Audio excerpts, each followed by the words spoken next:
Shalom a todos, bienvenidos a mi espacio. Vamos a continuar con la parte 2 del tema que tenía por título Trabajan para el ángel caído. Este es un estudio que está centrado en el libro que escribí en el año 2007 que se llama La verdad sobre la muerte, los demonios y el infierno.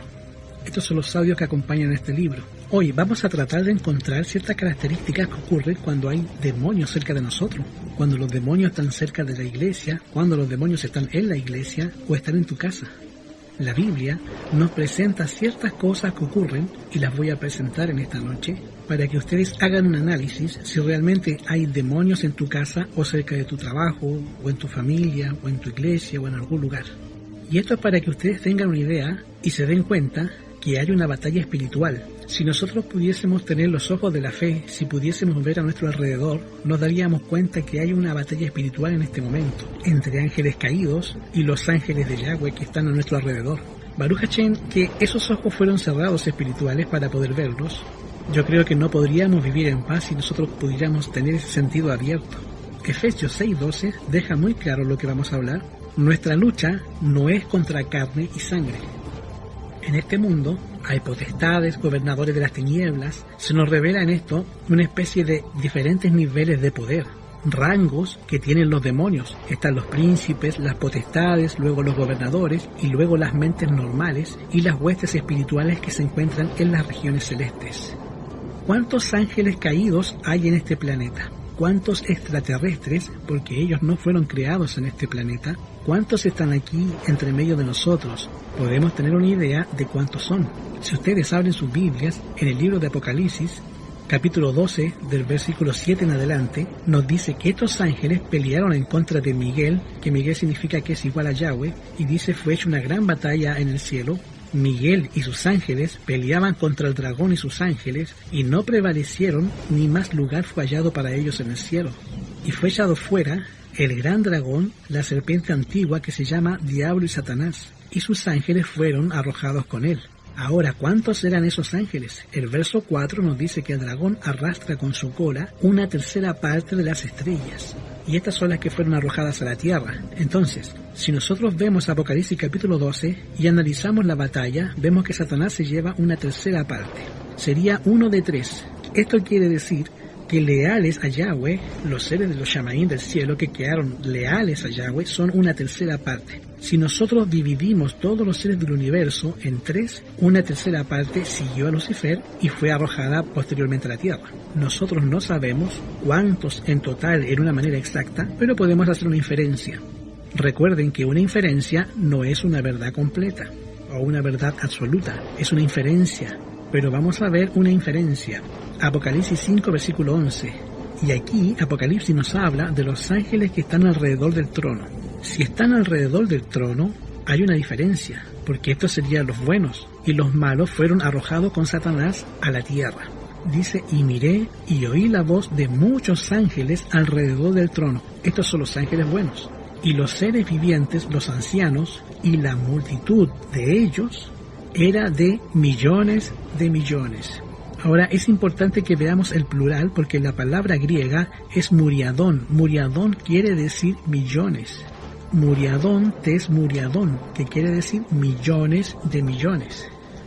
Las 2/3 partes que quedaron del cielo, después de que lo dice la Biblia, fueron millones de millones. Nota que no dice 1 millón de millones, dice millones de millones, o sea que es varios millones de millones. ¿Cuántos serían varios millones de millones? 8 millones de millones, 9 millones de millones, 10 millones de millones, son varios millones de millones. Pero vamos a ser entonces conservadores. Mira, ¿cuánto es lo menos que puede ser para que sea plural? 2 millones de millones. Entonces, si lo menos que quedan en el cielo son 2 millones de millones, ¿cuánto es lo menos que se pudo venir a la tierra? Eran 2 contra 1. ¿Cuánto es lo menos que se pudo haber venido? 1 millón de millones. La inferencia es, si en el cielo hay varios millones de millones, lo menos que pueden ser son 2 millones de millones. Por lo tanto, si eso es lo que quedó automáticamente, lo que se vino no es 1 millón de millón. Por eso es muy curioso, porque en este momento los habitantes de la Tierra somos 7.800 millones. No somos 1 millón de millones de seres humanos, somos 7.800 millones de seres humanos. Ni siquiera alcanzamos a ser 100.000 millones de seres humanos. Somos 7.800 millones de seres humanos, según el conteo del año pasado. Ahora, ¿cuántos son más? ¿1 millón o 7.000? Ellos son por lo menos 1 millón de millones y nosotros somos 7.000 millones. Eso quiere decir que ellos son mucho más que nosotros. Ahora, si hacemos una división simple, nos corresponde 176 demonios por ser humano. Y eso es lo menos haciendo la inferencia bíblica. Ya se puso muy feo. Pero Baruch Hashem, que lo que hizo fue que colocó a estos ángeles caídos en una dimensión diferente a la nuestra. Si ustedes van al libro de Judas, versículo 6, dice: ya los ángeles que no guardaron su dignidad, a los malos, dejaron su habitación, los reservó bajo oscuridad en prisiones eternas, en espera del juicio del gran día. De alguna manera, Yahweh colocó a ese millón de millones de ángeles caídos, los puso en un lugar, en una especie de prisión dimensional, para que no tengan contacto con nosotros. Sabemos que a través de la Biblia ese lugar se llama el abismo.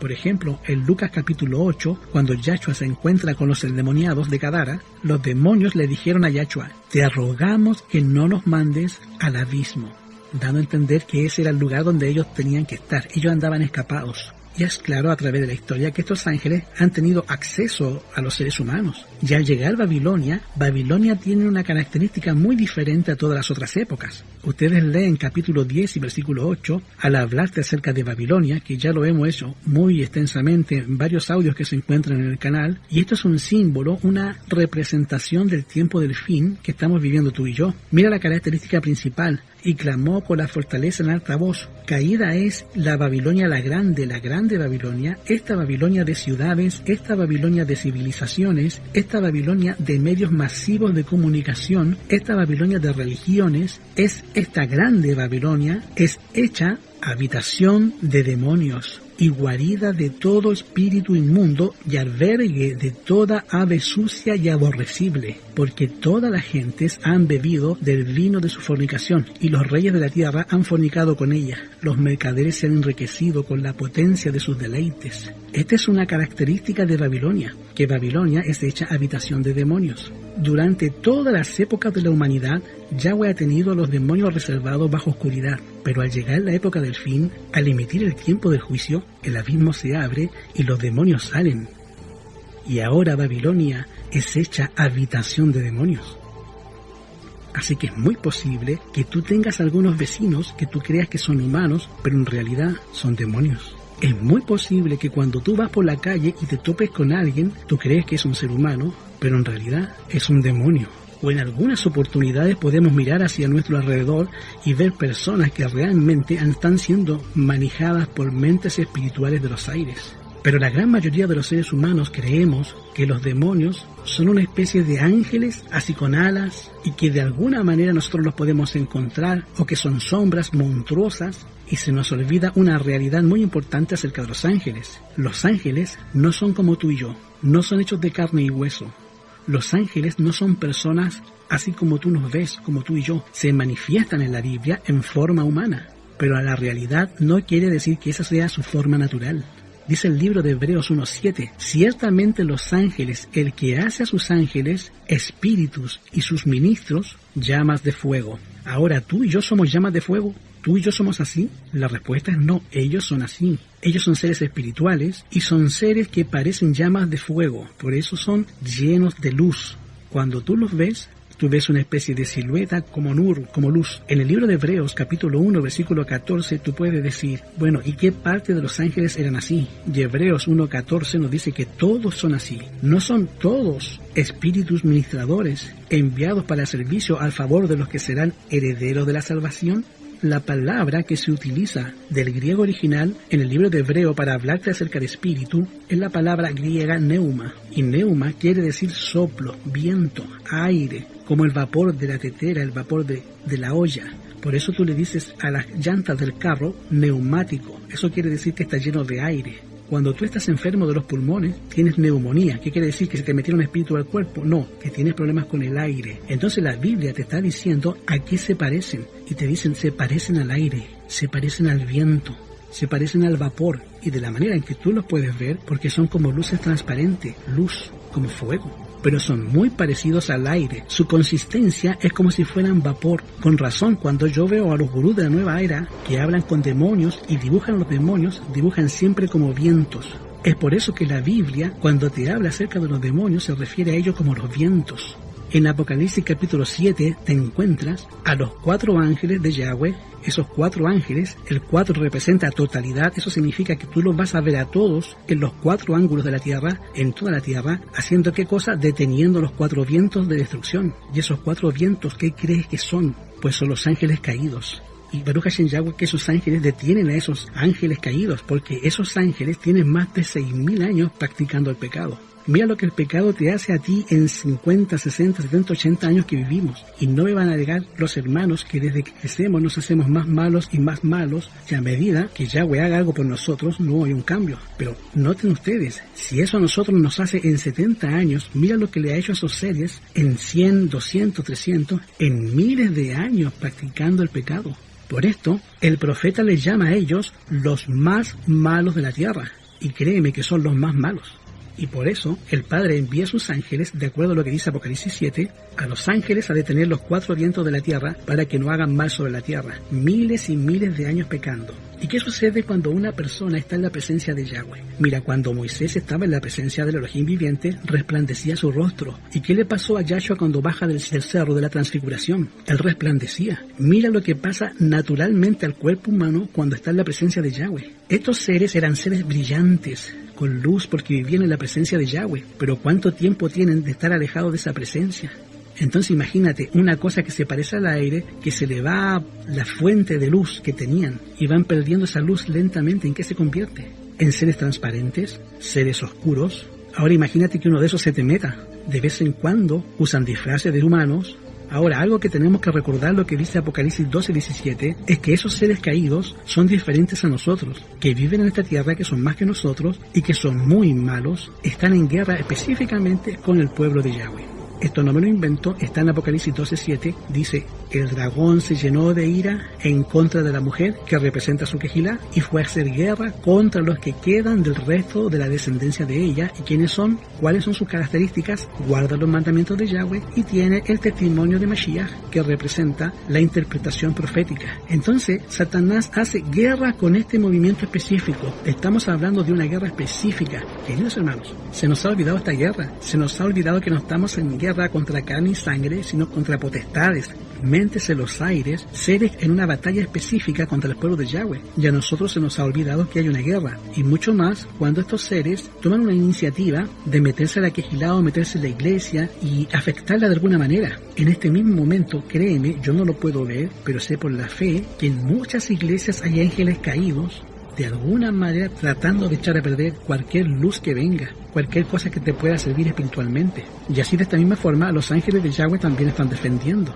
Y ahora, ¿qué sucede con todos estos que se convierten sin saberlo en instrumentos de estos seres? Estos seres que trabajan día y noche, y no necesitas ser malo para ser utilizado por el diablo. No necesitas ser una persona mala para que Satanás te utilice. ¿Sabes qué? Mira a Pedro. ¿Era Pedro malo? No, estoy hablando del discípulo de Yahshua. En el momento en que Pedro es dirigido por el Ruach y le dice: tú eres el hijo de Yahweh. Y Yahshua le dice: bienaventurado eres Pedro, porque esto no te lo reveló carne ni sangre, sino que te lo reveló mi Padre. Y en unos segundos más adelante, el mismo Pedro, y dice: en ninguna manera te acontezca.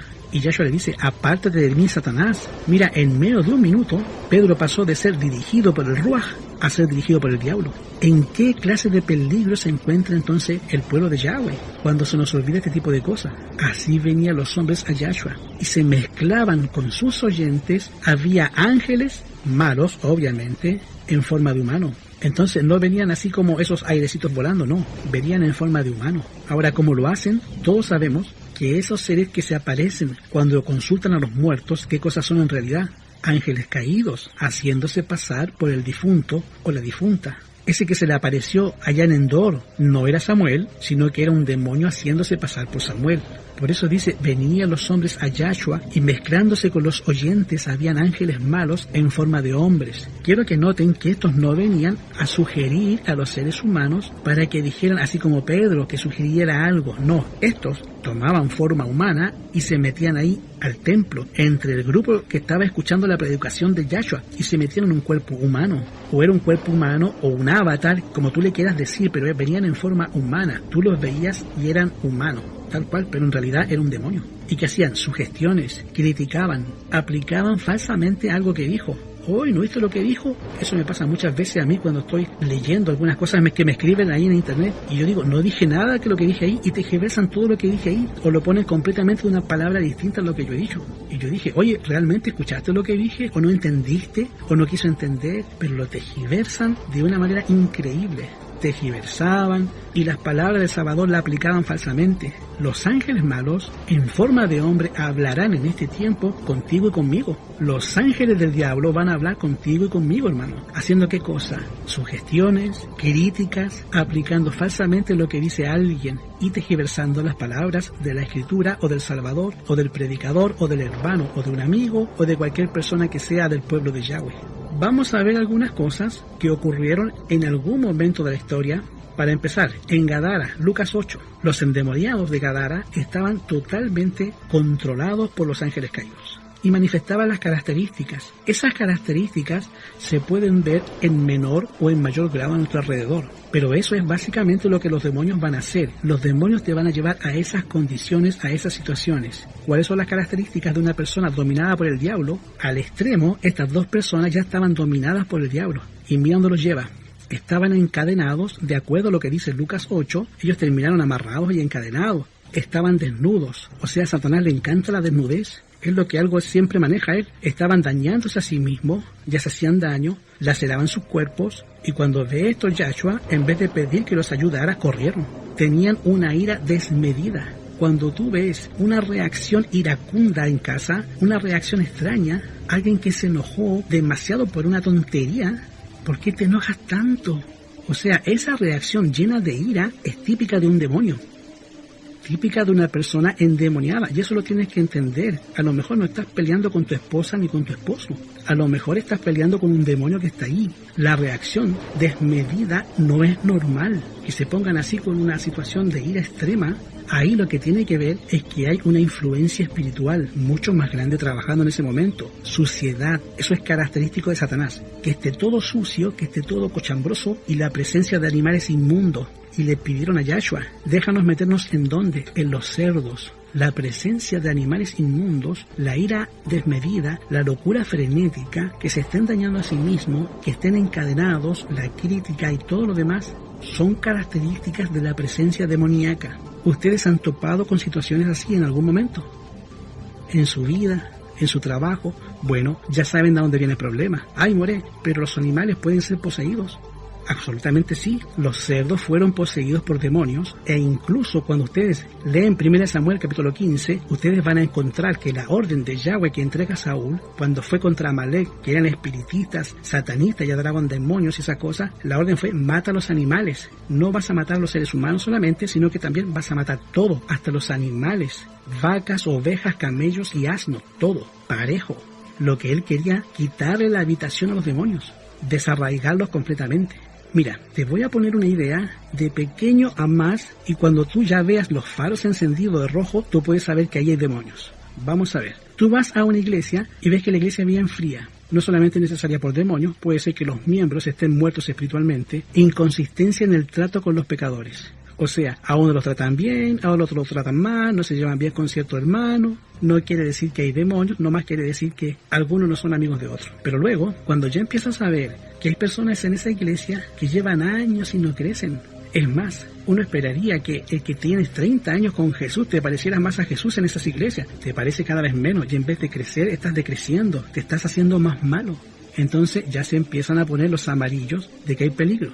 Y luego, cuando empieza un antagonismo por todo. No quieren hacer nada, no quieren que se haga nada, no quieren que nadie dirija, se pelean con todos, si a alguien se le ocurre una idea, vamos contra él. Ya la cosa está más seria, ya no estás en blanco, ya estás en amarillo. La cosa se empieza a poner anaranjada si tú empiezas a ver que dentro de tu iglesia no hay reverencia, que no hay respeto por la predicación, no hay respeto por la enseñanza, por lo que se hace dentro del culto, y cuando empiezas a ver que dentro del culto hay un desbarajuste, hay una lloradera de niños, gente levantándose, hablando con el teléfono móvil, que de repente estás en la oración y que alguien pasa por arriba de ti, o se están riendo de la oración, o están hablando mucho, no te dejan escuchar el sermón. Tú dices, ¿qué pasa? Los demonios están píquele y píquele en las costillas para que estén todos levantados y no ponen atención, y ya la cosa está en anaranjado.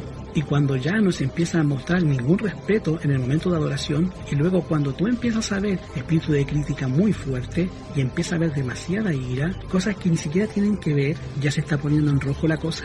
Cuando tú ves un descuido en la iglesia, suciedad, animales en el mundo presente, hay violencia incluso dentro de las iglesias, tú sabes que hay demonios por las características que ya te he mencionado. Entonces la guerra ya no es contra seres humanos, ahora esta guerra es a un nivel espiritual mucho más grande. Y hay un problema. El problema es que cuando tú llegas a un lugar así, a una casa así, estás en una situación de esas, enfrentarlos siempre va a traer una reacción. Porque estamos hablando de ángeles que ya tomaron posesión. Estamos hablando de demonios que ya tienen reinado en ese lugar. Estamos hablando de ángeles que ya tienen dominio y no lo van a soltar fácilmente.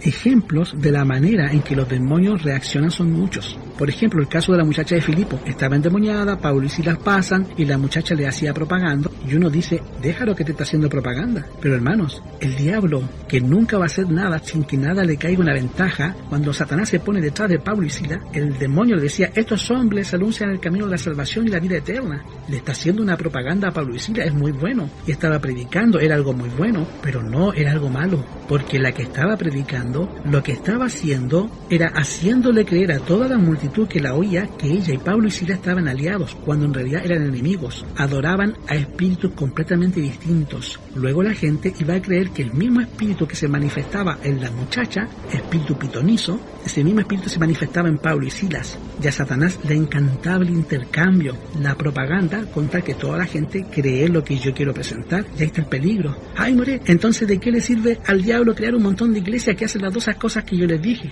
Ya les dije, ¿para qué? Mantener a la gente agarrada para que no pueda salirse de ahí. Cuando Pablo y Silas expulsan, ya te dije, cuando enfrenta siempre trae consecuencias. Pablo y Silas dicen, esta bronca la vamos a tener que echar. Cuando enfrentaron a la bruja, se enojaron, se levantaron, hicieron alboroto, los azotaron, los metieron en la mazmorra y los pusieron en el cepo. Todo por enfrentar al demonio. ¿No hubiera sido mejor que no lo enfrentaran? Ese Pablo que le gusta pelearse.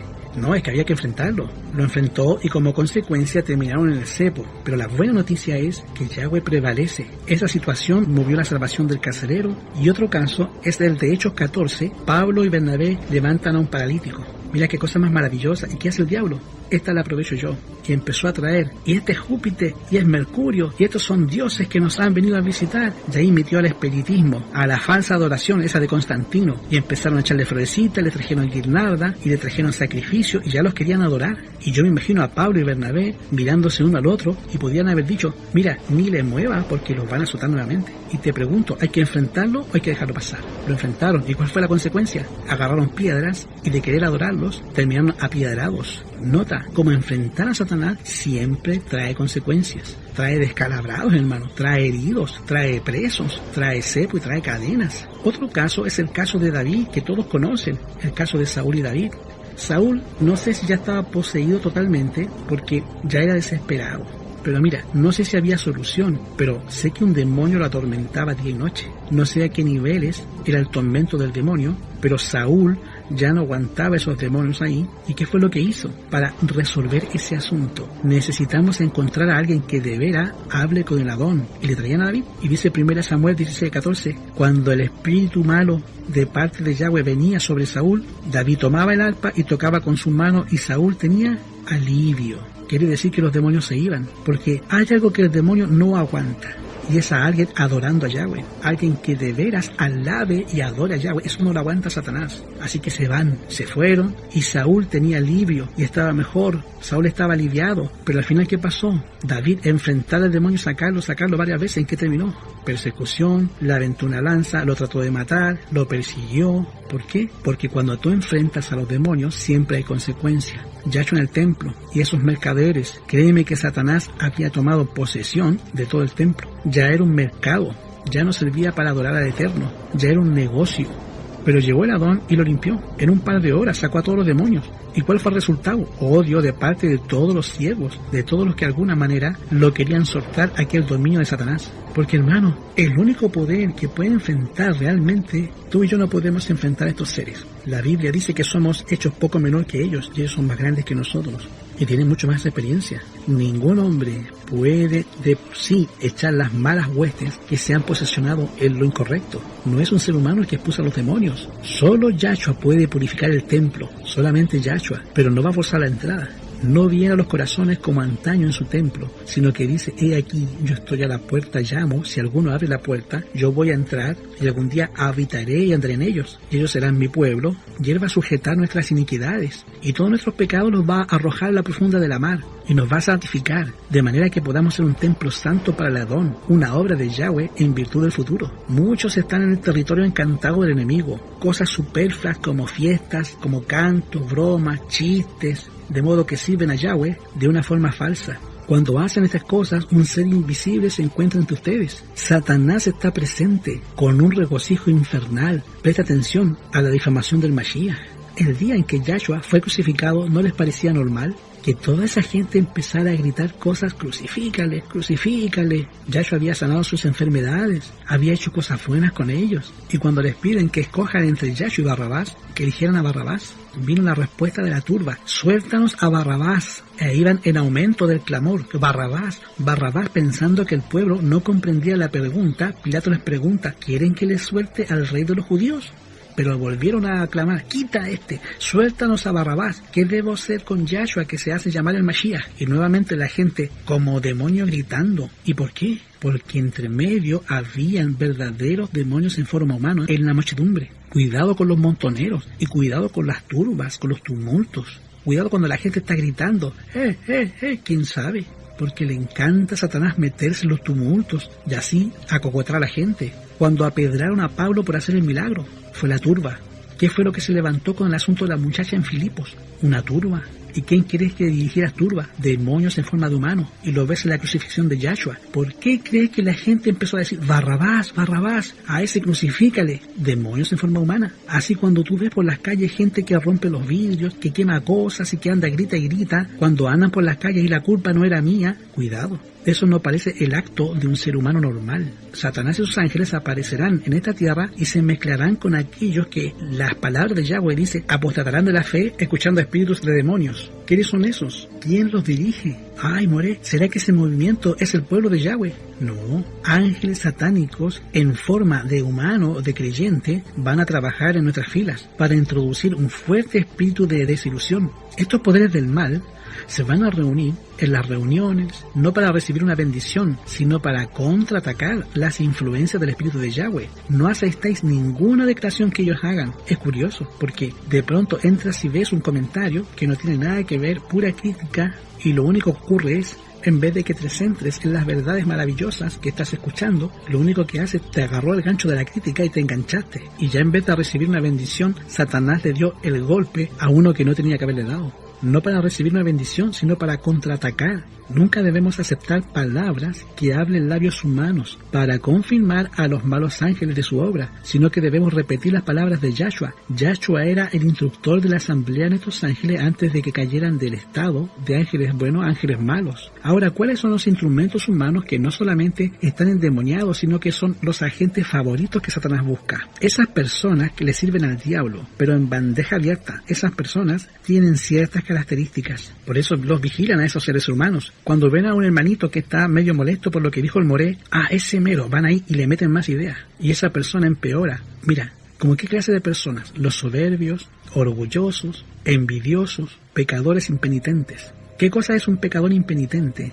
Es un pecador que le gusta pecar. Ay, moré, es que no nos tenemos que juntar con los pecadores. Sí te puedes juntar con ellos, pero con los pecadores impenitentes, Pablo dice, con estos ni comas siquiera, ni te les acerques, por favor, ¿Por qué? Porque el diablo a esas personas no quieren dejar de pecar, y como no quieren dejar de pecar, van a buscar seguir pecando en alguna manera y te van a agarrar. Un pecador impenitente es alguien que sabe que está viviendo en fornicación, que no se quiere casar, y ya saben y les han dicho, tienen mujer aquí, mujer allá, y les gusta, y siguen así por años. Esa persona le gusta pecar, le gusta ser así. Por eso Yahshua dijo, ni comas con eso. Son pecadores impenitentes, sucios, inconscientes, personas que son inconscientes de lo que está ocurriendo, demonios en forma humana. Y por supuesto, las raíces de amargura. Y cuando tienes alguna raíz de amargura, eres presa fácil, porque Satanás no puede manejar la mente a menos que ella le sea entregada. Los que se apartan de la rectitud están en serio peligro. Se han apartado de Yahweh y del cuidado vigilante de los ángeles, y Satanás quiere destruir las almas y va a presentar sus engaños y los va a poner en peligro. Si ellos se dan cuenta y tratan de resistir a los poderes de las tinieblas, se levantan trampas de Satanás y no les resulta tarea fácil. Se aventúan en el terreno de Satanás y él los reclama, y no va a vacilar en mandar a toda la ayuda de todas las huestes del mal para arrebatar a una sola alma de la mano de Mashiach. Una vez que tú ya le diste oído, una vez que ya te utilizaron y que te dejaste utilizar, qué difícil está poder quitártelos de encima. Aquellos que han tentado al demonio a que los tiente van a tener que hacer esfuerzos desesperados para ayudarse en esa tarea. Cuando empiecen a trabajar en favor de sí mismos, vendrán los ángeles a rescatarlos, a quienes ellos han entristecido. Satanás y sus ángeles no van a estar dispuestos a perder una presa. Luchan con los ángeles y es una guerra increíble. Ahora, si aquellos que caen en el error suplican y confiesan su pecado, hay una guerra, hay un conflicto. Pero realmente, que Yahshua gane depende de ti. ¿Qué tenemos que hacer entonces? Como Quejilá, como hogar, si en tu hogar está pasando esto en tu casa, con tu familia, se está pasando con tu círculo familiar, en tu iglesia, ¿qué tenemos que hacer? Lo único que tenemos que hacer es humillarnos. Nosotros no tenemos poder para enfrentarlos, solamente Yahweh. Y tenemos que pedirle perdón a Yahweh por nuestras faltas y ser pecadores penitentes. Mejor no ser pecadores, pero ser penitentes. Tenemos que limpiar el lugar. La casa tiene que estar limpia. La Quejilá siempre limpia. Todo tiene que estar siempre limpio. Tenemos que reparar la casa de Yahweh. Reparar la casa, hermano. ¿Qué más tenemos que hacer? Invocar a Yahweh. Tenemos que practicar la oración en secreto. No se trata de exhibir que tú eres seguidor de Mashiach. Se trata de deber ser seguidor de Mashiach. Humillarse delante de la presencia de Yahweh. Hay que ayunar porque hay ciertos demonios que no se van más que con oración y ayuno. ¿Y a qué se refiere el ayuno? Que no vas a comer. A lo que se refiere es que vas a persistir, vas a tener una persistencia en buscar a Yahweh. El ayuno no es que no comas, porque el ayuno es que no comes porque estás tan ocupado buscando a Yahweh que no te acuerdas de comer, porque persististe. Y recuerda que la verdadera alabanza y la verdadera adoración hace que el demonio se vaya. Cuando Ángel me decía, More, ¿qué es lo que hace usted cuando hay un demonio ahí? Pongan música alabanza, la más sacra que tengan. Y si no pueden encontrar una persona que cante, que sea sacra, que cante. Si no hay nadie, cántele con mucho amor a Adón, porque Salmo 22.3 dice, tú empero eres santo, tú que habitas entre las alabanzas de Israel. Cuando ustedes alaban a Yahweh, vienen los demonios y saben que no vamos a poder luchar, pero cuando tú cantas, ponte a cantar alabanzas, ellos huyen, se alejan. Acuérdate la historia de Saúl y de David cuando le cantaba con el arpa. Santiago 4.7, someteos pues a Yahweh, resistid al diablo y finalmente él va a huir de vosotros. Ay, More, ya me dio miedo su estudio. No temáis manada pequeña, porque vuestro Padre le ha parecido darles el reino. Y el Salmo 34.7, el ángel de Yahweh acampa alrededor de los que le temen, pero no creas que es uno, son un montón. Acuérdate de aquella historia, que estaba bien aterrorizado el siervo de Eliseo. Y Eliseo le dice, no tengas miedo, Eliseo, son malos que están con nosotros. Y pidió que le abriera el sentido, y cuando abre el sentido, ve un ejército de ángeles. Cuando Jacob tuvo un sueño y no sabía qué iba a pasar, se sentía desamparado, sentía que estaba en peligro, que no iba a poder llegar, que algo le iba a pasar, no sabía lo que ocurría en su futuro, se acuesta a dormir y Yahweh le da un sueño. ¿Y qué es lo que ve? En Betel, él puede ver una escalera. ¿Y qué pasaba en esa escalera? Esos ángeles subían y bajaban, porque se imagina que era el cambio de turno del día, se cambiaban al turno de la noche, y se estaban regresando. Unos subían y otros bajaban. Los de refuerzo. Jacob tuvo la posibilidad de ver ese cambio de turno que los ángeles hay en este planeta para defender a los seres humanos. Estos ángeles que están en los cuatro ángulos de la tierra deteniendo los vientos para que no soplen vientos sobre el mar, sobre ninguna planta, sobre ningún árbol verde. Así que no tengas miedo porque no te pueden hacer nada si tú confías que este barco está pasando por una tormenta y la tormenta se va a poner peor, se van a levantar olas y los rayos van a tronar contra el pueblo de Yahweh, pero Yahshua está en el barco. Yahshua puede calmar las tormentas de tu casa, de la iglesia, de tu familia, de tu trabajo, donde te encuentres. Él puede alejar los demonios. Este estudio tuvo la intención de que tú pudieses identificar a lo mejor que estás peleando contra seres sobrenaturales y necesitas un poder sobrenatural que te ayude. Y ese poder sobrenatural está a tu alcance, al alcance de una oración, al alcance de una alabanza. Ahí está ese poder. Puedes pedirle a Yahweh, que Él dijo, en el mundo vas a tener aflicciones y problemas, pero tú puedes confiar porque Yahshua ha vencido al mundo. Que Yahweh te bendiga y que Yahweh te dé shalom.